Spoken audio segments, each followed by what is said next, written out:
नमस्कार, आप सभी का संस्कृत साहित्य चैनल में स्वागत और अभिनंदन है।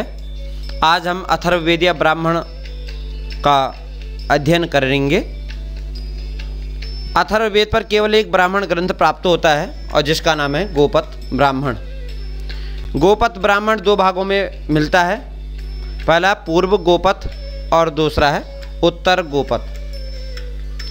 पूर्व गोपत में 5 प्रपाठक अथवा 5 अध्याय हैं और द्वितीय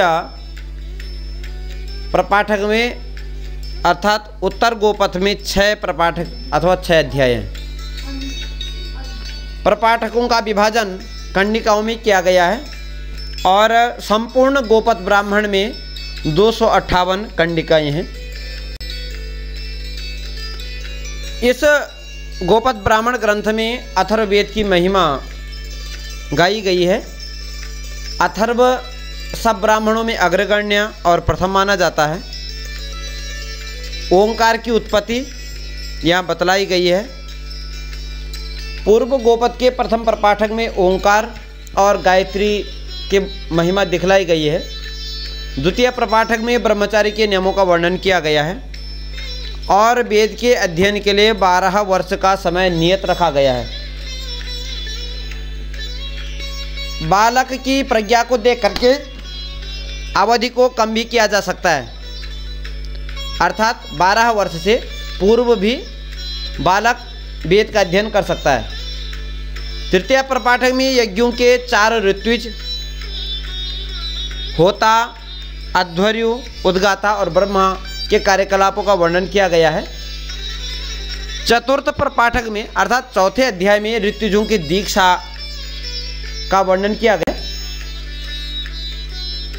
पंचम प्रपाठक में संवत्सर के अंतर्गत आने वाले अनेक सत्रों अर्थात अनेक यज्ञों का प्रतिपादन किया गया है और इसी में अश्वमेध यज्ञ, पुरुषमेध यज्ञ, अग्निष्टोम जैसे यज्ञों का विधान बतलाया गया है। पूर्व गोपत में यह सब वर्णित है 5 अध्यायों में। उत्तर गोपत में 6 प्रपाठक है जैसे बतलाया गया, परंतु उत्तर गोपत का जो विषय वस्तु है वह अव्यवस्थित रूप से मिलता है और यहाँ भी इसी प्रकार से नाना प्रकार के यज्ञों का विधान बतलाया गया है। गोपथ ब्राह्मण के रचयिता गोपथ नाम के ऋषि हैं। अथर्ववेदीय ऋषियों की नामावली में गोपथ का नाम आता है और इस गोपत ब्राह्मण को देखने से ऐसा लगता है इसमें कुरु, पांचाल, अंग, मगध, काशी, कौशल, साल व मत्स्य जैसे उदीच्य देशों का नाम आता है, अर्थात यह उत्तर भारत का उत्तर भाग में यह ब्राह्मण चलता था, ऐसा इससे प्रतीत होता है। अथर्ववेद का प्रथम मंत्र पिप्पला शाखा का है और मंत्र है सन्नो देवी रविष्टया आपो भवन्तु पीतये सम यो रविस्रवन्तु नः।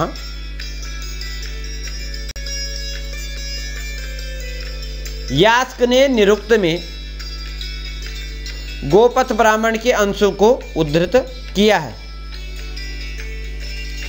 और इससे पता चलता है कि यास्क से पहले गोपत ब्राह्मण लिखा गया।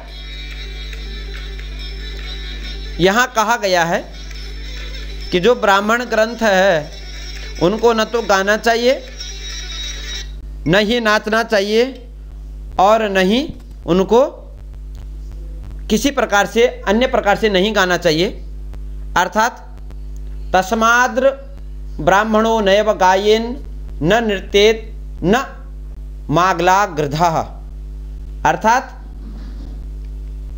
वह ब्राह्मण ग्रंथ गाना नहीं चाहिए, न नाचना चाहिए, इस प्रकार से कहा गया है। यही इसमें कहा गया है कि ओम प्रत्येक वेद मंत्र के आगे ओम का उच्चारण करना चाहिए। किसी भी अनुष्ठान से पूर्व 3 बार आचमन करने का यहाँ विधान बतलाया गया है और ऋग्वेद के अनेक मंत्र यहाँ उद्धृत हैं। क्योंकि प्राचीन प्राचीनतम वेद विश्व का केवल ऋग्वेद है। परोक्ष प्रिया ही देवाः प्रत्यक्ष द्विजः, यह कहकर के भाषा की महत्ता बतलाई गई है। और यहीं से लगता है कि जो यह व्युत्पत्ति दी गई है इसी को दे करके यहाँ आगे वरुण शब्द की व्युत्पत्ति इस प्रकार से की है। तम वा एतम वरुणम संतम वरुण इति आचक्षते।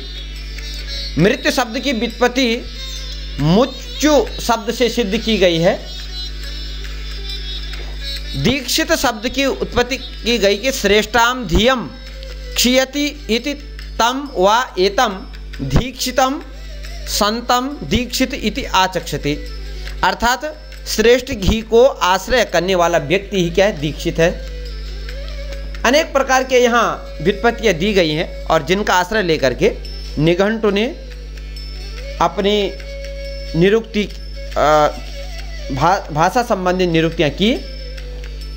अगला विषय है कि ब्राह्मण, जैसे आपस्तंभ धर्म सूत्र के अनुसार कहा गया कि मंत्र ब्राह्मणयोर ना वेद नामध्येयम, अर्थात मंत्र और ब्राह्मण क्या है, वेद है। तो यहाँ मंत्र अलग चीज़ है और ये ब्राह्मण ग्रंथ की हमने चर्चा की। और यह इस ब्राह्मण के अंतर्गत आरण्यक और उपनिषद तीनों का ग्रहण किया। निघंटु तथा निरुक्त, त्रिमुनि व्याकरण अर्थात पाणिनि, कात्यायन और पतंजलि, स्मृतिकार याज्ञवल्क्य, मनु ब्राह्मण ग्रंथों को श्रुति मानते हैं। निघंटु में संग्रहित वैदिक शब्दों में से केवल मंत्र संहिता से संबंध शब्दों का चयन नहीं मिलता है, प्रत्युत ब्राह्मण शब्दों के भी यहाँ क्या मिलता है, चयन मिलता है। मंत्र ब्राह्मणयोर वेद नाम ध्येयम, यह जो कहा वो आपस्तंभ धर्म सूत्र में कहा गया। इसके बाद जब हम आगे गए व्याकरण में तो कहा ही गया, चाहे पाणिनि ने कहा, चाहे कात्यायन ने कहा, चाहे पतंजलि ने कहा कि ब्राह्मण जो ग्रंथ हैं वह भी वेद ही है। क्यों? क्योंकि जो है एक पक्ष आर्य समाज के संस्थापक महर्षि दयानंद सरस्वती यहाँ पर संशय वाले लगते हैं, इसलिए इस विषय वस्तु को रखा गया। महर्षि कर्णाद भी जो वैशेषिक दर्शन के प्रणेता माने जाते हैं, वही भी ब्राह्मण ग्रंथ को परमेश्वर प्रदत्त मानते हैं और लिखते हैं कि बुद्धिपूर्वा नाम कृतिर्वेदे, यहाँ पर इन्होंने ये कहा गया है। अर्थात ब्राह्मण को परमेश्वर कर्तक ही माना जाना चाहिए। इसमें आगे वाक्य कहे कि स्वर्ग कामो यजेता, ऐसे वाक्यों की रचना निर्दोष स्वतंत्र सर्वज्ञ पुरुष के द्वारा की गई है। संज्ञा कर्म सिद्धिलिंगम, पिता लोक में अपने पुत्र का नाम विष्णुमित्र आदि रखता है और उसी प्रकार से ब्राह्मण भाग में उद्भिदा यजेत, अभिजिता यजेत आदि वाक्यों में उद्भिद और अभिजित नामक नामकरण सर्वज्ञ परमेश्वर ही करता है। अतः ब्राह्मण भाग अपौरुषीय है, परमेश्वर कर्तृक है। आगे आते हैं न्याय सूत्र, न्याय दर्शन के प्रणेता आचार्य गौतम और उसके भाष्यकार वात्स्यायन ने भी ब्राह्मण ग्रंथों को श्रुति के रूप में स्वीकार किया है।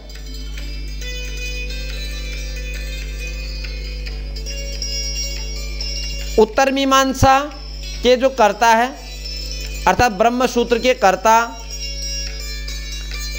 बादरायण ने भी अनेक स्थानों पे ब्राह्मण वाक्यों को श्रुति नाम से संकेतित किया है और उपनिषद ब्राह्मण के अंतिम अंश हैं, इसलिए वेदांत जैसे नाम से इनको सार्थक किया गया है यहाँ। और कहा गया कि कर्माध्यक्ष सर्वभूताधिवास साक्षी एवं चेतिता परमात्मा की अनुज्ञा से ही जीव की कर्तृत्व भोक्त स्वरूप संसार की सिद्धि होती है। श्रुति और यहाँ श्रुति का के द्वारा कौशिकी उपनिषद का संकेत किया गया है आचार्य बादरायण ने। आगे भी कहा गया कि सूचकस्य हे श्रुतिराचक्षते हि तद्विदः तद्भावो नाडीषु तत्श्रुतेरात्मनि च। सुषुप्त विषयक श्रुतियों का उल्लेख किया है और यह भी ब्राह्मण ग्रंथों से लिया गया है। इसके बाद आते हैं आचार्य जैमिनी पूर्व मीमांसा। इन्होंने तो अथातो धर्म जिज्ञासा वैदिक धर्म का स्वरूप ब्राह्मणों में ही प्रतिपादित है, ऐसा इन्होंने कहा। मीमांसा दर्शन के प्रतिष्ठापक जैमिनी और भाष्यकार सबर स्वामी के मन में किसी प्रकार का वैमित्य नहीं, अच्छा विपरीत विचार नहीं दिखलाई देते हैं। जैसे कहा उन्होंने कि सैसे ब्राह्मण शब्द मंत्राश्च ब्राह्मणं च वेदः तत्र मंत्र लक्षण उक्ते परिशेष सिद्धत्वात् ब्राह्मण लक्षणम अवचनीयम। ब्राह्मण मंत्र और ब्राह्मण दोनों मिलकर वेद होते हैं। मंत्र का लक्षण जब कह दिया तब परिशेषात ब्राह्मण का लक्षण भी सिद्ध हो जाता है, ऐसा पूर्व मीमांसाकार जैमिनी का कथन है। यहाँ भी बहुत सारे वाक्य इन्होंने दिए। स्वर्ग कामो यजेत, यह विधि वाक्य तांड्य महाब्राह्मण में उपलब्ध होता है। धर्म जिज्ञासा समानानाम प्रामाणम परमम श्रुति ही, धर्म की जिज्ञासा करने वालों के लिए श्रुति परम प्रमाण है।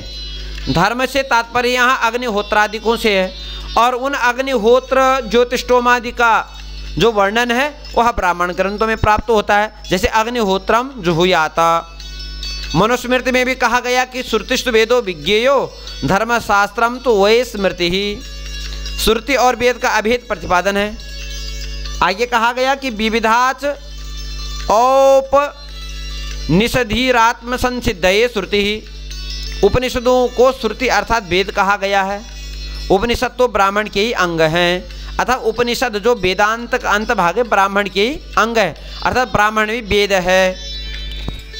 उदिते अनुदिते चैवा समयाध्युषिते तथा सर्वथा वर्तते यज्ञः इतियं वैदिकी श्रुति ही। यहाँ मनु ने उदिते जुहोति अनुदिते जुहोति इन ब्राह्मण वाक्यों को श्रुति माना है